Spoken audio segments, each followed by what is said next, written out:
Margaret Hayes n'avait pas vu la pension militaire de son défunt mari depuis 6 mois. 200 $ chaque mois parti. Son aide-soignante, Diana Crawford, a dit que la banque avait fait une erreur, donc cela serait réparé bientôt. Mais Margaret connaissait la vérité. Elle avait trouvé les reçus cachés dans le garage. Sacs à main de designer, dîner cher, billets d'avion pour Miami, tous achetés le même plus faible pension a disparu. Si vous appréciez les histoires de courage et de défendre ce qui est juste, veuillez prendre un moment pour aimer cette vidéo, vous abonner à la chaîne et la partager avec quelqu'un qui a besoin d'entendre ce message aujourd'hui. Cela signifie vraiment le monde. Quand Margaret a confronté Diana, la réponse a été froide et calculée. Dis à n'importe qui et tu le regretteras. Qui penses-tu qu'ils croiront? Une vieille femme confuse ou une professionnelle agréée? Margaret avait été silencieuse pendant 184 jours. Mais ce mardi après-midi, assise dans un restaurant à côté de 8 étrangers vêtus de cuir, elle a pris une décision qui allait tout changer. Ce qui s'est passé ensuite exposerait un prédateur, sauverait des vies et prouverait qu'il n'est jamais trop tard pour riposter. La porte du Joe's Diner s'est ouverte à 14h15 un mardi après-midi. Margaret Hayes est entrée. Je tombe ses 8 ans. Main tremblante, un cardigan usé qui avait connu des jours meilleurs, le tissu fin au coude. Ses poignettes portaient des ecchymoses, des marques violettes et jaunes qui ressemblaient exactement à des empreintes digitales, comme si quelqu'un l'avait saisi assez fort pour laisser sa signature sur sa peau. 8 hommes étaient assis dans le box arrière. Gilets en cuir, écussons qui disaient « Club de motard Thunder Road », tasses à café éparpillées sur la table, hamburgers à moitié mangés sur des assiettes. Ils riaient de quelque chose. Voix basse et confortable.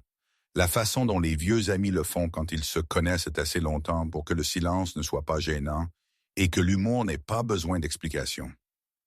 Margaret n'a pas hésité. Elle a marché droit vers eux. Chaque pas semblait douloureux. Sa respiration était laborieuse, superficielle. Et elle s'est arrêtée au bord de leur box. Le plus grand homme a levé les yeux.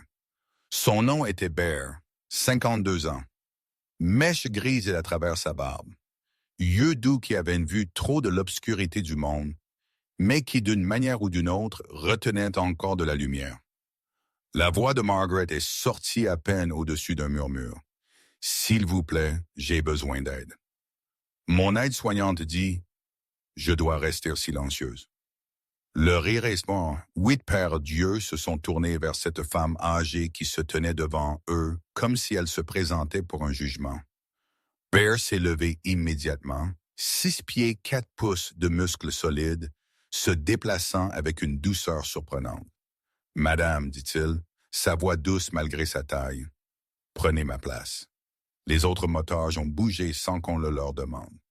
Ils ont formé un cercle protecteur autour du box alors que Margaret s'enfonçait dans le siège en vinyle que Bear avait libéré. Le restaurant est devenu silencieux. Les conversations aux autres tables se sont éteintes. Même le tintement des plats de la cuisine a semblé s'arrêter. Bear s'est agenouillé à côté du box, de sorte qu'il était au niveau des yeux de Margaret. « Je suis Bear, dit-il. Ce sont mes frères. Vous êtes en sécurité ici. Pouvez-vous me dire ce qui s'est passé? » Les mains de Margaret tremblaient alors qu'elle tirait la manche de son cardigan.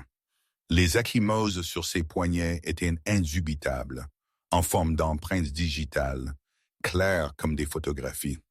Preuve que quelqu'un l'avait saisi assez fort pour laisser des marques qui n'avaient pas disparu en quelques jours. Un homme nommé Diesel s'est penché en avant. Ancien ambulancier, il avait vu assez de blessures pour ne pas reconnaître les marques de contrainte quand il les voyait. « Madame, dit-il doucement, celles-là sont fraîches. Quelqu'un a fait cela récemment. » Margaret a hoché la tête. Des larmes ont commencé à se former dans ses yeux, mais elle les a clignées en arrière.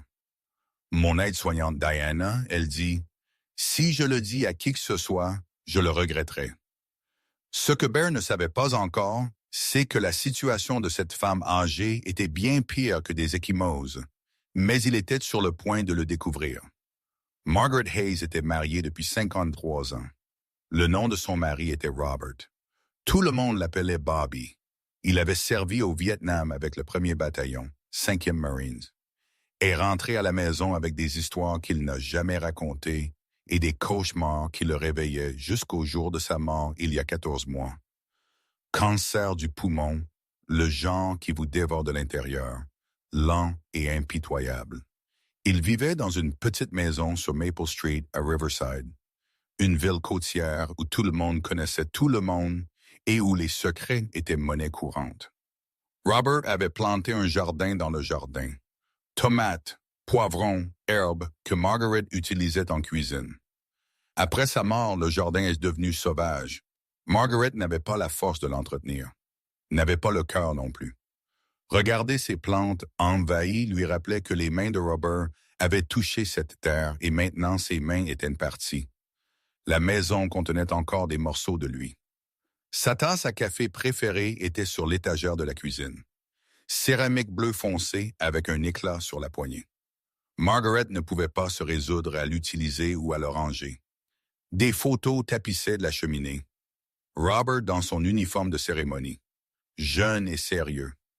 Leur jour de mariage, tous les deux souriant comme s'ils savaient quelque chose que le reste du monde ignorait. Un drapeau américain plié en un triangle parfait était dans une boîte d'ombre sur l'étagère. Le drapeau de ses funérailles, l'alliance de Margaret n'est jamais partie. 53 ans d'usure avaient rendu l'or fin par endroits, mais elle préférerait se couper le doigt plutôt que de l'enlever. Leur fille Claire vivait à Seattle. 7 ans s'étaient écoulés depuis qu'elle s'était parlé. L'argument avait été à propos des soins de Robert vers la fin. Claire le voulait en soins palliatifs. Margaret le voulait à la maison. Elles ont dit des choses blessantes que toutes deux ont regrettées, mais aucune ne savait comment reprendre. Après les funérailles de Robert, Claire est partie. Margaret est restée et le silence entre elles est devenu plus long et plus lourd jusqu'à ce qu'il semble permanent. La pension militaire de Robert arrivait chaque mois. 200 $, fiable comme le lever du soleil. C'était suffisant pour Margaret pour vivre, couvrir l'hypothèque, acheter de la nourriture, garder les lumières allumées. Quand Robert Amos, la pension lui a été transférée en tant qu'épouse survivante. Le département des affaires des vétérans a envoyé une lettre le confirmant. Cet argent était sa bouée de sauvetage. Mais après le départ de Robert, Margaret a lutté. Les choses simples sont devenues des montagnes. Cuisiner pour une personne, se souvenir de prendre ses médicaments, se rendre au rendez-vous chez le médecin. La solitude était écrasante. Elle s'asseyait dans le fauteuil préféré de Robert et fixait sa photo, se demandant comment elle était censée continuer à vivre alors que la moitié d'elle avait été enterrée. C'est alors qu'elle a embauché Diana Crawford. L'agence s'appelait Solutions de soins pour aînés. Leur site web avait l'air professionnel. Témoignages de familles satisfaites. Photos d'aides-soignants souriant avec des clients âgés. Le profil de Diana disait qu'elle était certifiée, expérimentée, avait d'excellentes références. Pendant l'entretien, elle a semblé parfaite, amicale, mais professionnelle. A posé des questions réfléchies sur les besoins de Margaret, a promis d'aider avec les repas, la gestion des médicaments, le transport au rendez-vous. Margaret pensait que l'embauche de Diana était la réponse à ses prières. Elle n'avait aucune idée que cela deviendrait son pire cauchemar. Le premier mois a été tout ce que Martyr espérait. Diana arrivait chaque matin à 8 heures. Elle préparait le petit déjeuner, des œufs brouillés comme Margaret les aimait, pas trop coulants, des toasts au beurre, du café qui était toujours à la bonne température. Elle aidait avec la lessive, pliant les vêtements avec soin, les organisant dans les tiroirs. Elle conduisait Margaret au rendez-vous chez le médecin, s'asseyait dans la salle d'attente, prenait des notes quand le médecin parlait afin que Margaret n'oublie pas les détails importants. Diana semblait sincèrement attentionnée. Elle riait aux histoires de Margaret sur Robert, a demandé à voir les albums photos, a écouté quand Margaret parlait du jardin que Robert avait planté. Comme elle regrettait de travailler la terre, mais son arthrite rendait cela impossible maintenant. Mais pendant le 2e mois, les choses ont commencé à changer. Subtil au début. Petits changements que Margaret a remarqués mais ne pouvait pas tout à fait nommer. Tu n'as pas besoin d'appeler Claire Margaret, a dit Diana un après-midi quand Margaret a mentionné vouloir renouer avec sa fille. Elle est occupée avec sa propre vie. Tu ne veux pas être un fardeau. Quand les factures arrivaient par la poste, Diana les interceptait. Laissez-moi m'occuper de ça, dit-elle, sa voix prenant un ton plus ferme. Vous ne devriez pas vous stresser pour l'argent. C'est pourquoi je suis là. Elle a demandé le chéquier de Margaret. C'est plus sûr si je le garde.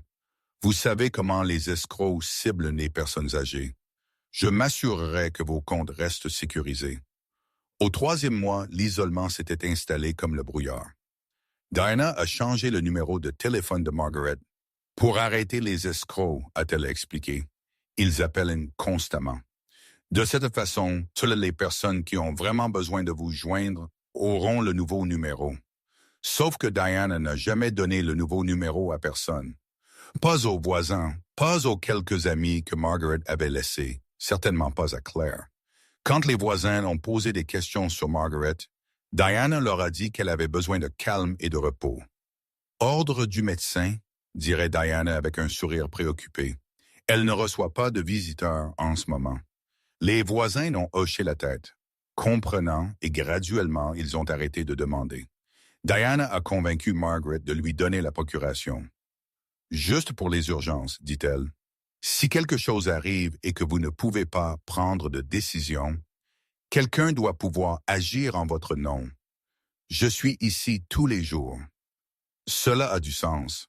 Margaret a signé les papiers parce que cela avait du sens, ou du moins cela semblait l'être à ce moment-là. Le 4e mois a apporté une exploitation financière que Margaret n'a pas reconnue avant bien plus tard. Les dépôts de pension de Robert sont allés dans un compte que Diana contrôlait maintenant. Les cartes de crédit de Margaret, celles que Diana disait qu'elle garderait en sécurité, étaient utilisées pour des achats que Margaret n'a jamais faits. Sacs à main de designer, dîners chers dans des restaurants où Margaret n'avait jamais été. Quand Margaret a posé des questions sur les factures, Diana est devenue froide. Désinvolte, je gère vos finances. C'est pour ça que vous m'avez embauché. Vous ne me faites pas confiance. Les mois 5 et 6, c'est quand les abus physiques ont commencé. Margaret a posé des questions sur sa pension une fois de trop. La main de Diana a jailli et serré le poignet de Margaret assez fort pour que Margaret crie. « Arrête de demander de l'argent !»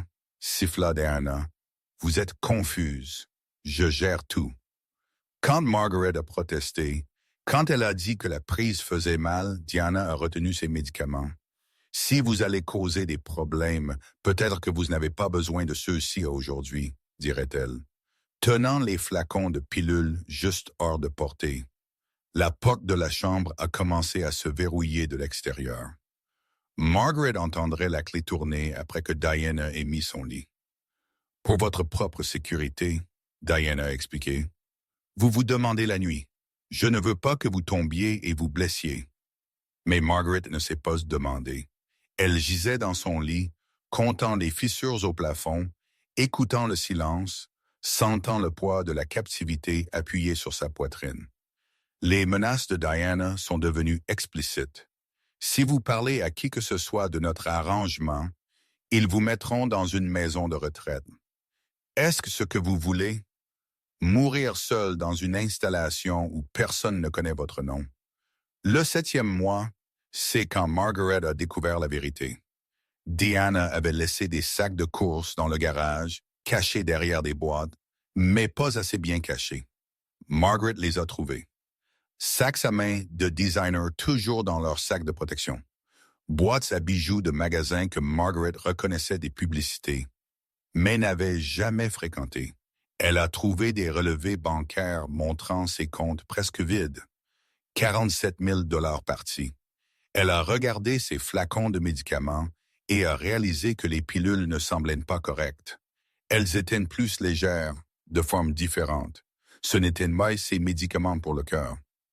Pendant 144 jours, Margaret est restée silencieuse.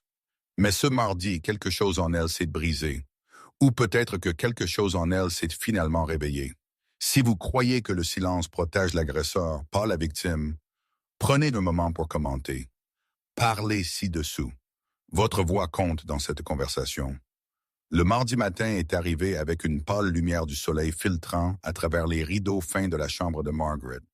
Dinah a annoncé qu'elle partait faire des courses. « Je serai de retour avant 4 heures, dit-elle, son ton rendant clair que ce n'était pas une conversation, juste une information livrée. La porte d'entrée s'est fermée, la serrure a cliqué. Pour la première fois depuis des semaines, Margaret était seule.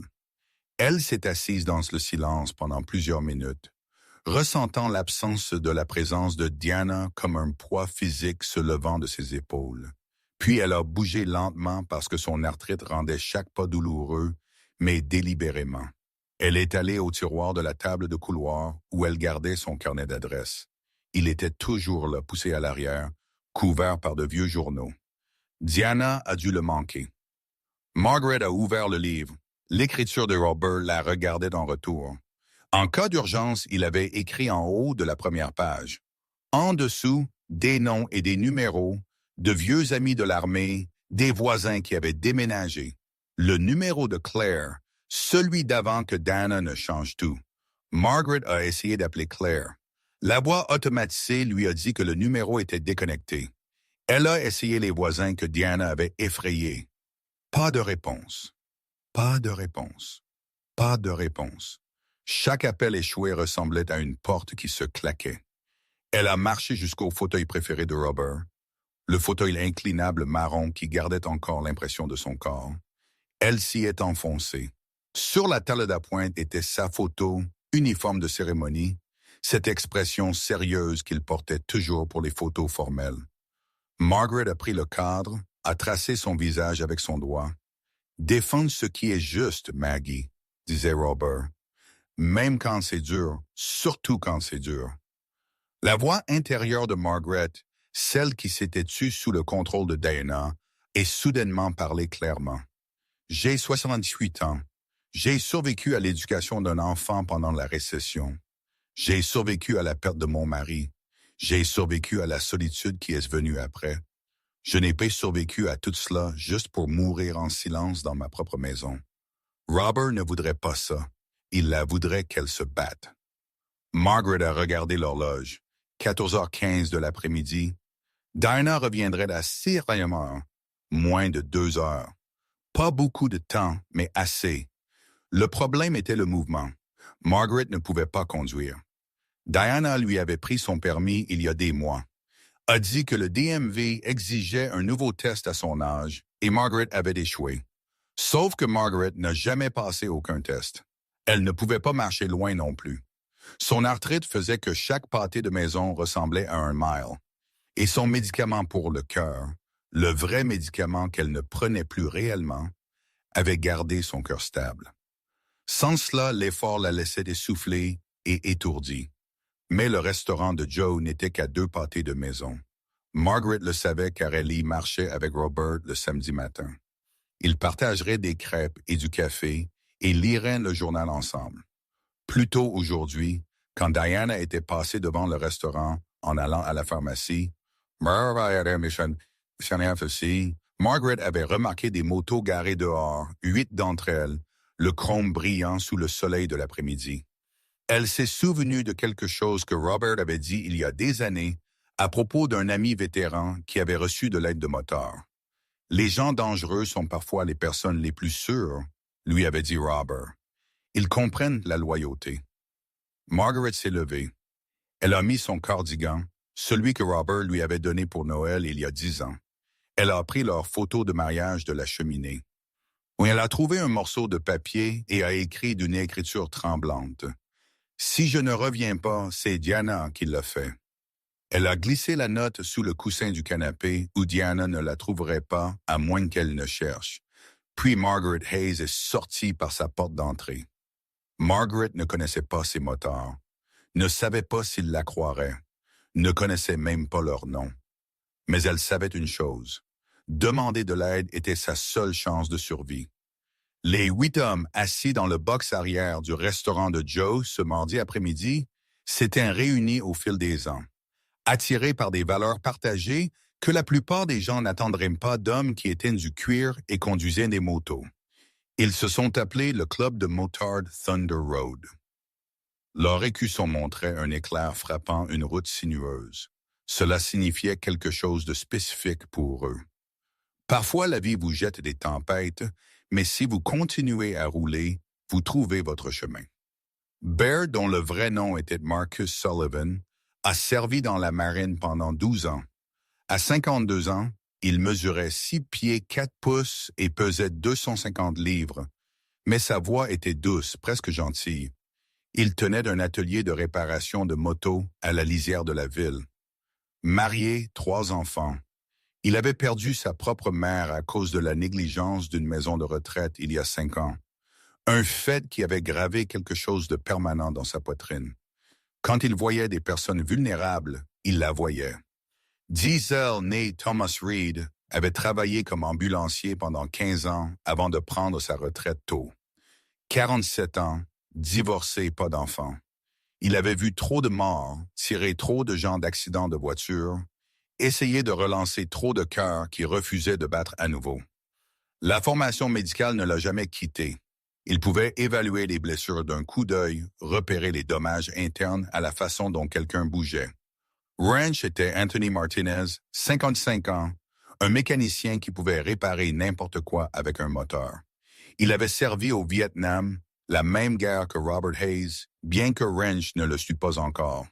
Silencieux, loyal, le genre d'homme qui montrait l'amour par l'action plutôt que par les mots.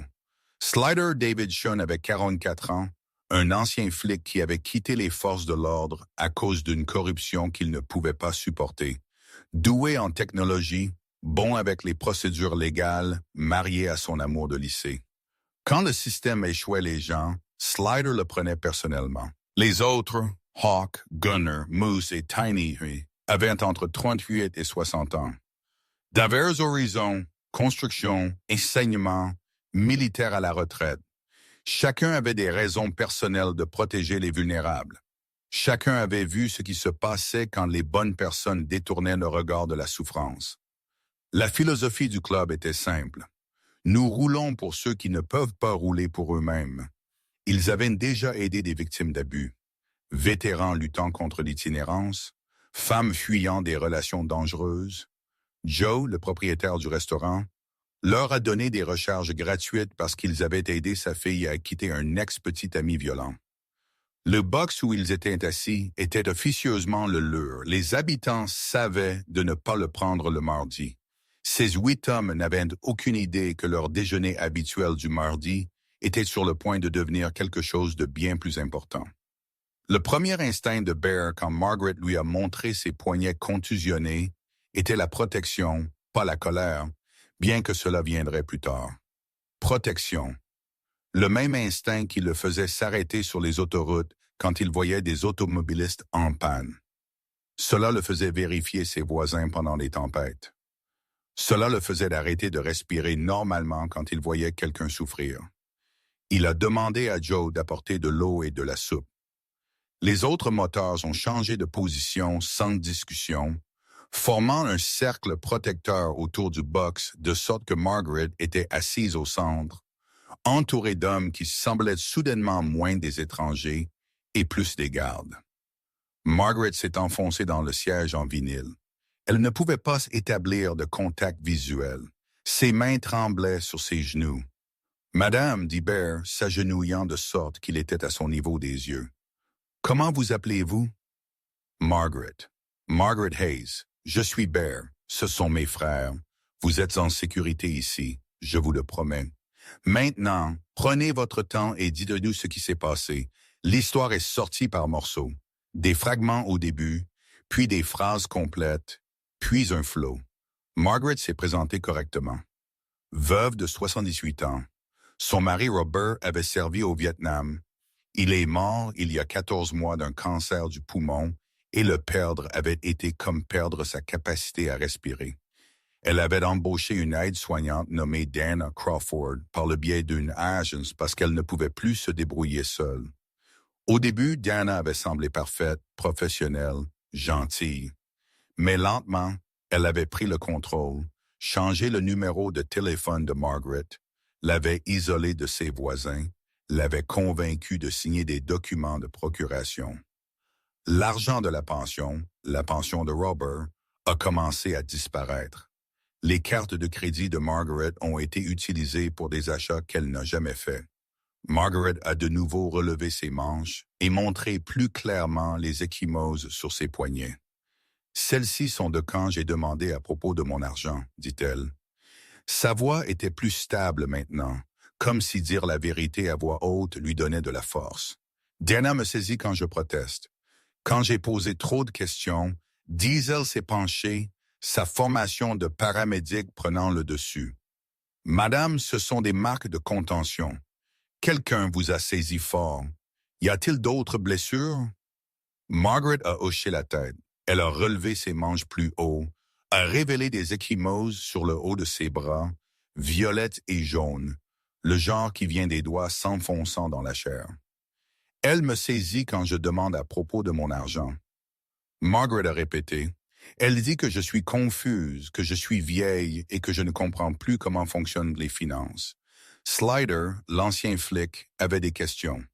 Avez-vous de la documentation, des relevés bancaires, des reçus cachés dans mon placard de chambre? Margaret a dit. J'ai trouvé les sacs de course de Diana, des sacs à main de designer, des bijoux, tous achetés juste après que les dépôts de ma pension aient atteint le compte.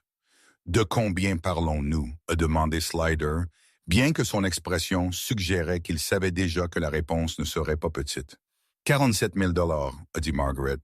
En 7 mois, le chiffre a plané dans l'air. 47 000 $ volés à une veuve qui avait perdu son mari et essayait de survivre avec sa pension militaire. Wrench avait été silencieux jusqu'à maintenant, mais quelque chose que Margaret avait dit avait attiré son attention. Vous avez dit que votre mari avait servi au Vietnam. Quelle unité? Premier bataillon, 5e Marine, a dit Margaret. Wrench est devenu absolument immobile. Quel était son nom? Robert Hayes. Tout le monde l'appelait Bobby. La couleur a fui le visage de Wrench. Ses yeux se sont écarquillés. Quand il a parlé, sa voix a craqué.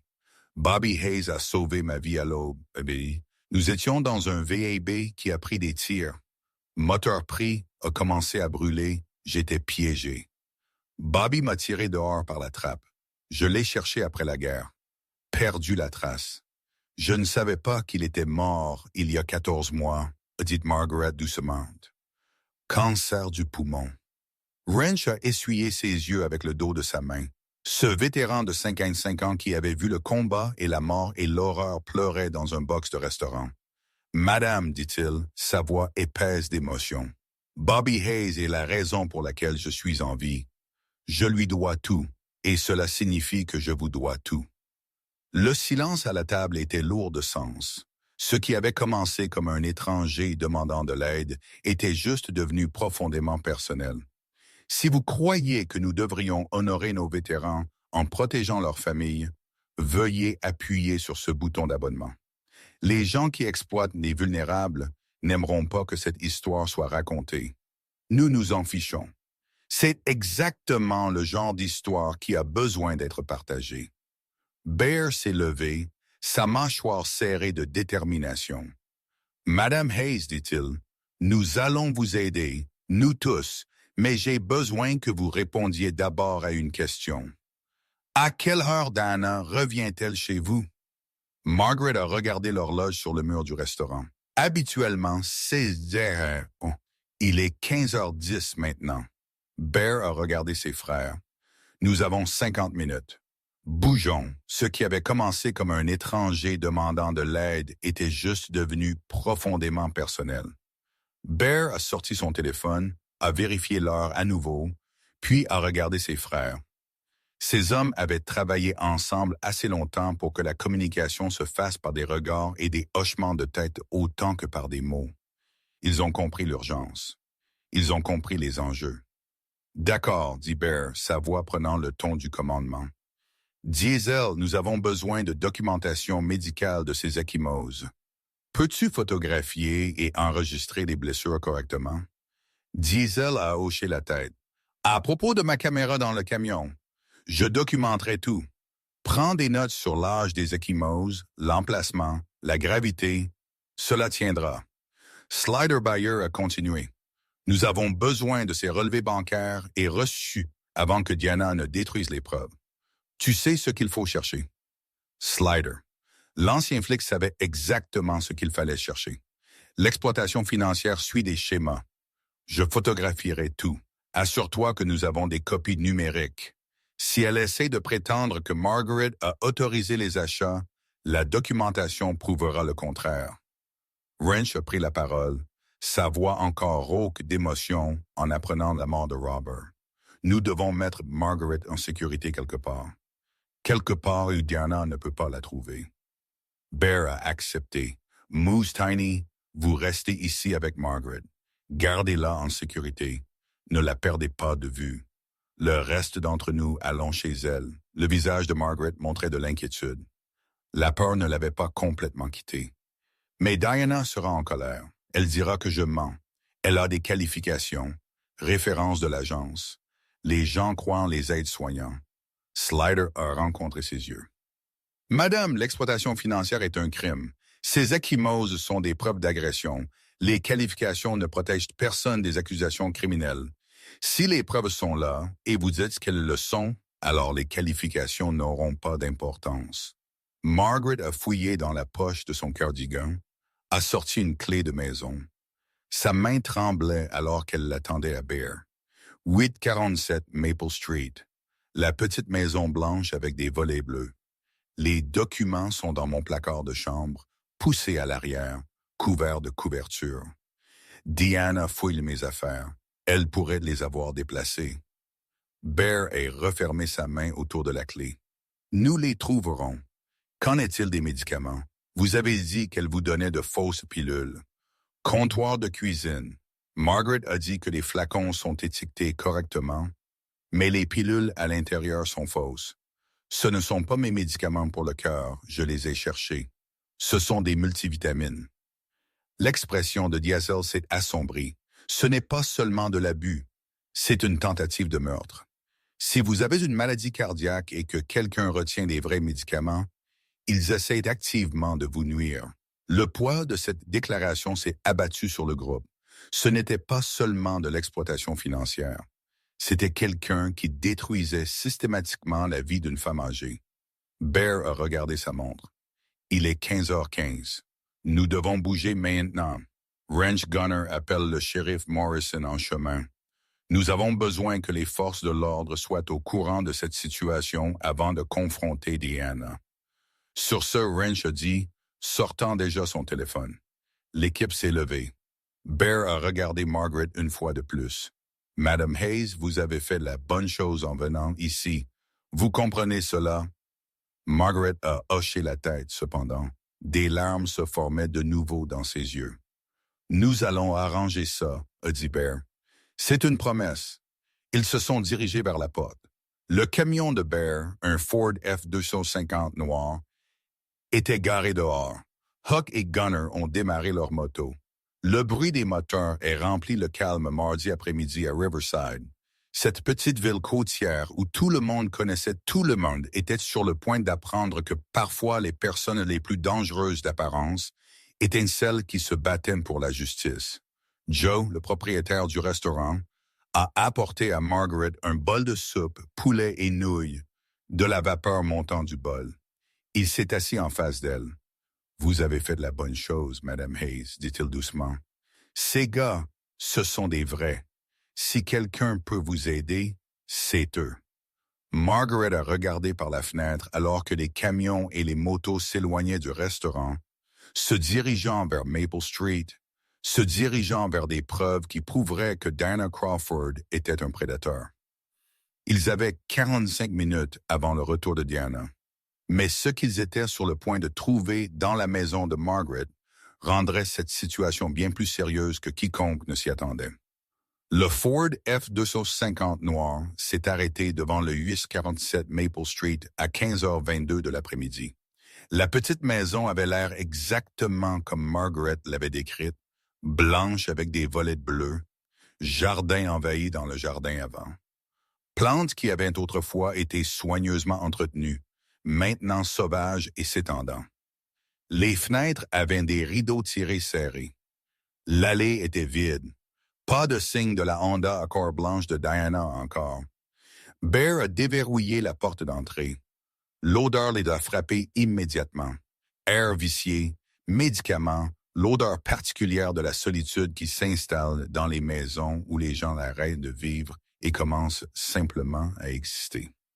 Le salon était propre mais froid, comme une salle d'exposition que personne n'habitait réellement. Des photos de Robert étaient partout. Photos de mariage, portraits en uniforme militaire, clichés spontanés de Robert et Margaret, souriants, leur visage plus jeune, leur avenir encore devant eux. Un drapeau américain dans une boîte d'ombre était accroché au mur. Le drapeau des funérailles de Robert, plié en un triangle parfait. Diesel s'est dirigé droit vers la cuisine. Sur le comptoir se trouvaient plusieurs flacons de médicaments disposés en une rangée nette. Il en a pris un, a lu l'étiquette. Métaprol, bêta-bloquant pour les maladies cardiaques. Il a ouvert le flacon, a versé plusieurs pilules dans sa paume. Elles étaient blanches, rondes, plus petites qu'elles ne devraient n'être. Il a sorti son téléphone, a cherché des images de vrais métoprolol. Ce n'est pas juste. Ce sont des multivitamines, marque générique de magasin. Il a photographié les flacons, les pilules, les a comparés avec les informations de prescription de Margaret qu'elle avait écrites pour eux. Chaque flacon de médicaments contenait de fausses pilules. Elle a donné des placebos à Margaret pendant des mois, a dit Diesel, sa voix tendue d'une colère contrôlée. Ce n'est pas seulement du vol, c'est une tentative de meurtre. Slider s'est dirigé vers la chambre de Margaret. La pièce était petite, clairsemée, un matelas fin sur un cadre. Pas de télévision. La fenêtre avait des barreaux. Pas des barreaux décoratifs, mais de véritables barreaux de sécurité installés de l'extérieur. Elle l'a emprisonné, a dit Slider à personne en particulier. Il est allé au placard et commencé à tirer des boîtes du fond. Elles étaient couvertes de couvertures cachées exactement là où Margaret avait dit qu'elles seraient. À l'intérieur des boîtes, des relevés bancaires remontant à 7 mois. Factures de cartes de crédit montrant des achats que Margaret n'a jamais faits. Reçus, des dizaines d'entre eux, fourrés dans des enveloppes. Slider a commencé à tout photographier, travaillant méthodiquement. Sa formation policière l'a rendu minutieux. Chaque page documentée, chaque reçu horodaté. Les chiffres étaient stupéfiants. Sacs à main de designer de Nordstrom, 800-300 $. Bijoux de Tiffany, 600-200 $. Des vacances aux Bahamas, billets d'avion aller-retour et séjour en complexe, à 400 $. Paiement de voiture pour une BMW qui n'était pas à Margaret, 12 000 $ sur 6 mois. Retrait d'espèces de grandes quantités prises au distributeur automatique de billets à travers la ville, 1500 $. Vol total, 47 000 $ en 7 mois. Putain de merde, dit Slider doucement et chuchote. Elle a vidé toutes les économies de cette femme. Hawk a vérifié la chambre d'amis, la pièce que Diana utilisait quand elle passait la nuit. Le placard était plein de vêtements chers. Étiquettes toujours attachées à certains articles. Boîte de Saks Fifth Avenue empilée dans le coin. Un ordinateur portable était sur le bureau, protégé par mot de passe, mais Hawk a noté sa présence. Sur la table de nuit était un agenda. Hawk l'a feuilleté. Une entrée a attiré son attention. La pension de M. Torture, $100, encerclée à l'encre rouge avec des flèches pointant vers une date 3 mois dans le futur. En dessous, Diana avait écrit assez. Partir. Elle a planifié une date de sortie. Elle avait l'intention de vider les comptes de Margaret et de disparaître. Bear a trouvé quelque chose qui lui a fait froid dans le dos. La porte de la chambre de Margaret avait une serrure, mais la serrure était à l'extérieur. Un peigne dormant à la clé qui ne pouvait être ouvert que depuis un couloir. Il l'a testé, l'a verrouillé, s'est tenu à l'intérieur de la pièce et a essayé de l'ouvrir. N'a pas pu. Margaret avait été enfermée dans sa propre chambre comme une prisonnière. À l'intérieur de la pièce, l'indignité était complète. Matelas fin, pas de confort, pas de télévision ni de radio pour le divertissement. Juste 4 murs et une fenêtre avec des barreaux. C'était une isolation conçue pour briser l'esprit de quelqu'un. Diesel a trouvé plus de preuves dans la salle de bain de Diana. Flacon de prescription avec le nom de Margaret dessus rempli de vrais médicaments. Le vrai Metaprol, de vrais médicaments pour la tension artérielle, de vrais médicaments anti-anxiété que le médecin de Margaret avait prescrit après la mort de Robert. Tout cela dans des flacons pleins utilisés.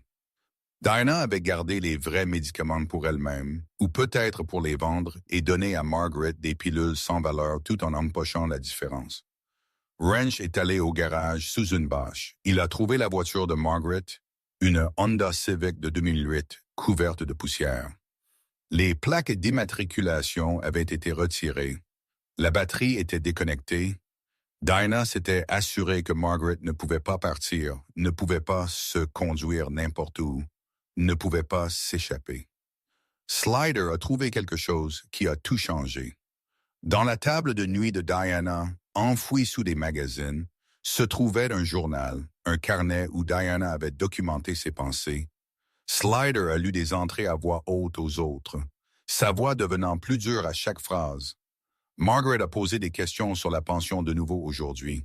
Il fallait être ferme avec elle. Elle devient méfiante à propos des pilules. Besoin d'être plus prudent. Peut-être augmenter ses médicaments contre l'anxiété pour la maintenir docile. Seulement 3 mois de plus et j'aurai assez pour payer mes dettes et disparaître. Elle ne réalisera même pas que je suis parti avant qu'il ne soit trop tard. Des entrées ont peint un tableau clair. Ce n'était pas un vol opportuniste. C'était planifié, calculé. Diana avait recherché des veuves vulnérables, ciblé Margaret spécifiquement parce qu'elle était l'épouse d'un vétéran avec une pension fiable, l'avait isolée systématiquement et avait l'intention de vider ses comptes avant de disparaître. Mais il y avait plus. Slider a trouvé un deuxième dossier enfoui dans le même tiroir. À l'intérieur se trouvaient des documents relatifs à 2 autres clients âgés. Nom, Hela Morrison, âgé de 81 ans. Frank Delgado, âgé de 79 ans. Tous deux étaient décédés dans les 6 mois suivant le moment où Diana était devenue leur aide-soignante. Tous deux avaient des schémas financiers similaires, de gros retraits, des comptes épuisés, et les 2 décès avaient été jugés de causes naturelles. Diana Crawford n'était pas seulement une voleuse. Elle était un prédateur. Et Margaret Hayes n'était pas sa première victime. Si vous croyez que la maltraitance des personnes âgées mérite de graves conséquences, veuillez prendre un moment pour commenter justice pour Margaret ci-dessous. Ces histoires doivent être racontées et les survivants doivent savoir qu'ils ne sont pas seuls. Slider a regardé sa montre, 15h52 de l'après-midi. Nous devons y aller. Elle sera là dans 8 minutes. Bear a hoché la tête. Tout le monde dehors. Laissez tout exactement comme nous l'avons trouvé. Nous ne pouvons pas la laisser savoir que nous avons été ici encore. Ils se sont déplacés rapidement mais prudemment, photographiant le placement exact des articles avant de les toucher, remettant les boîtes dans les placards aux mêmes positions, s'assurant que rien ne semblait déranger. Diana était intelligente. Elle remarquait si des choses étaient déplacées. La dernière chose dont ils avaient besoin était de la prévenir avant d'avoir les forces de l'ordre en position. Ils ont verrouillé la porte d'entrée derrière eux, ont déplacé les véhicules dans la rue hors de vue directe. Le camion de Bear s'est grillé 2 maisons plus loin, les motos cachées derrière la clôture d'un voisin, le voisin donnant la permission après que Hawk ait expliqué qu'une femme âgée avait besoin d'aide. De leur point d'observation, ils avaient une vue claire de l'allée de Margaret. Wrench avait réussi à joindre le shérif Morrison. Le shérif savait que Thunder Road MC avait travaillé avec eux auparavant sur une affaire de violence domestique il y a 2 ans. Morrison était en route, mais coincé dans le trafic sur l'autoroute à 15 minutes, peut-être 20. 3 ans à 538, une Honda Accord blanche a tourné sur Maple Street. Diana Crawford, trentaine, apparence professionnelle, lunettes de soleil de designer qui coûtaient probablement plus que le budget mensuel d'épicerie de Margaret. Elle s'est gréée dans l'allée, est sortie de la voiture, portant des sacs de course, logo de Macy's sur les côtés, plus d'achats faits avec l'argent de quelqu'un d'autre. Elle a regardé autour d'elle nonchalamment, aucune suspicion, aucune conscience que 8 motards la regardaient d'en bas de la rue. Elle a marché jusqu'à la porte d'entrée, l'a déverrouillée, est entrée. Par la fenêtre, ils pouvaient la voir se déplacer dans la maison. Elle a posé les sacs de course et vérifié son téléphone, puis elle a marché vers l'arrière de la maison, vers la chambre de Margaret. Ils l'ont regardée essayer la porte. Elle était verrouillée de l'extérieur, comme Dana la laissait toujours. Mais Margaret n'était pas à l'intérieur. Le langage corporel de Dana est changé instantanément. Alerte, préoccupée, elle a sorti son téléphone. Elle appelle Margaret. Moose a dit du restaurant où il était toujours assis avec Margaret. Le téléphone de Margaret, celui que Diana lui avait donné avec un nouveau numéro, a commencé à vibrer. Moose a refusé d'appeler. Diana a réessayé. Moose a refusé de nouveau. Par la fenêtre, ils pouvaient voir Diana se déplacer plus vite maintenant, vérifiant les pièces, cherchant Margaret, devenant plus agitée à chaque espace vide.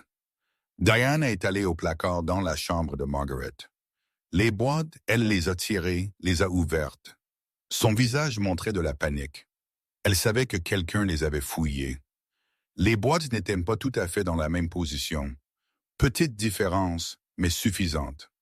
Elle a détruit des preuves, a dit Slider, regardant à travers des jumelles. Diana avait attrapé son ordinateur portable, supprimait frénétiquement des fichiers, probablement des relevés bancaires, probablement des communications avec l'agence. Tout ce qui pouvait la lier à l'exploitation systématique. Bear a pris une décision. Nous ne pouvons pas attendre Morrison. Elle va s'enfuir. Ils sont sortis du camion. 8 hommes en gilet de cuir avec des écussons Thunder Road. Ils ont marché vers la maison de Margaret avec détermination. Pas courir, pas agressif, juste délibéré et imparable. Le genre d'approche qui communique clairement « Vous ne vous en sortirez pas ». Diana les a vus par la fenêtre du salon. Elle a figé. Pendant un moment, elle a juste fixé, traitant ce qu'elle voyait. Puis l'instinct de survie s'est enclenché. Elle a couru vers la porte arrière, mais Wrench et Hawk étaient déjà là. Ils avaient fait le tour pendant que les autres approchaient par l'avant. Toutes les sorties bloquées. Diane a été piégée dans la maison. Elle s'est transformée en prison pour Margaret. Elle se tenait dans le salon, acculée, son calme professionnel craquant. Ses mains tremblaient, sa respiration était rapide. Elle savait exactement ce que cela signifiait. 8 motards se présentant à la maison d'une femme âgée qu'elle avait exploitée. La seule façon pour eux de savoir venir ici était si Margaret avait parlé. Diana Crawford avait passé 7 mois à contrôler chaque aspect de la vie de Margaret, mais le contrôle qui était sur le point de changer. Bear est frappé à la porte d'entrée. 3 coups fermes qui ont résonné à travers la petite maison. Diana Crawford a ouvert la porte. Silence de l'intérieur. Puis la voix de Diana essayant de paraître autoritaire, mais le tremblement en dessous trahissait sa peur.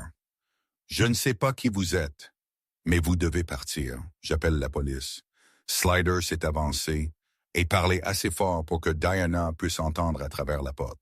« Bonne idée. Le shérif Morrison est déjà en route. Nous l'avons appelé il y a 20 minutes. » La porte s'est ouverte. Diana se tenait là, essayant de paraître confiante. Sourire professionnel, épaules en arrière, le masque qu'elle portait lorsqu'elle traitait avec des clients et des agences. « Puis-je vous aider? » Irida est sourit en retour. « Nous sommes amis de Margaret Hayes. » La couleur a fui le visage de Diana juste légèrement. juste assez pour que tout le monde le remarque. Où est-elle? Elle est censée être ici. Elle a besoin de ses médicaments. Diesel s'est avancé. Ancien ambulancier, il avait déjà vu des menteurs, connaissait les signes. Vous voulez dire les faux médicaments que vous lui avez donnés? Les multivitamines au lieu des pilules pour le cœur. Le calme professionnel de Diana a vacillé. Je ne sais pas de quoi vous parlez. Diesel a brandi son téléphone, lui a montré des photos des flacons de médicaments avec des pilules renversées à côté de vrais métoprolol pour comparaison. Celles-ci disent le contraire. Slider a sorti un dossier.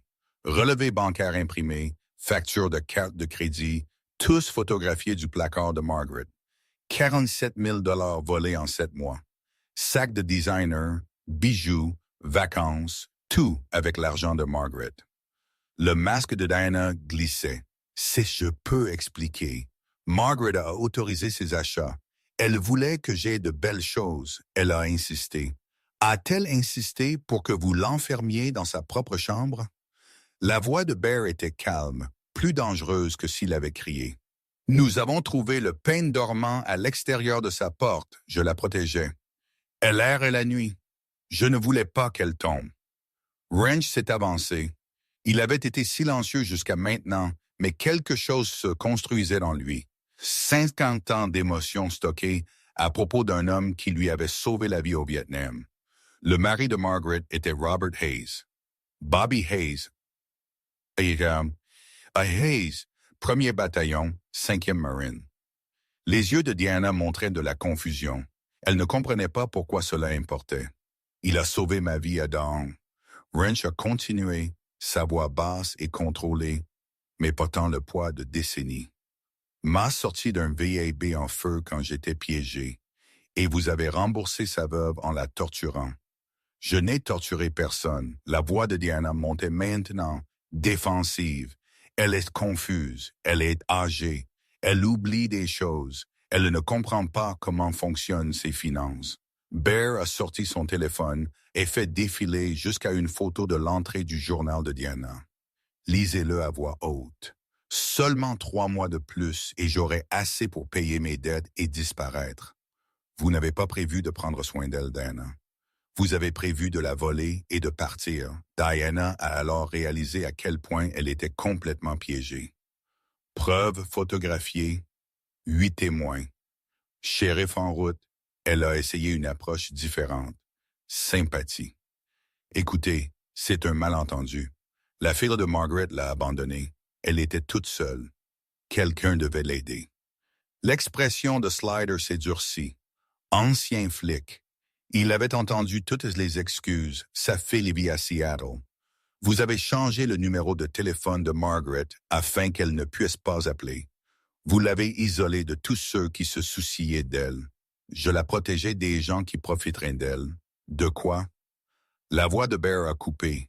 D'avoir son propre argent, de prendre ses vrais médicaments, de pouvoir quitter sa propre maison. Le son d'une sirène s'est rapproché. La voiture de patrouille du shérif Morrison s'est arrêtée, lumière clignotante. Derrière lui, un autre véhicule.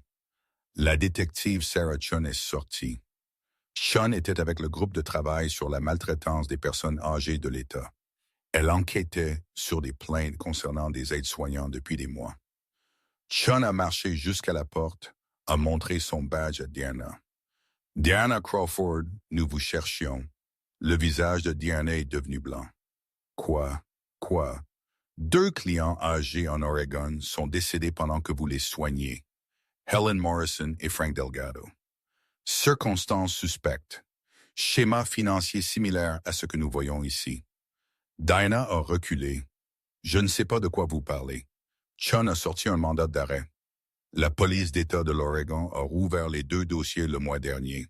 Ils ont trouvé des preuves d'exploitation financière, de falsification de médicaments.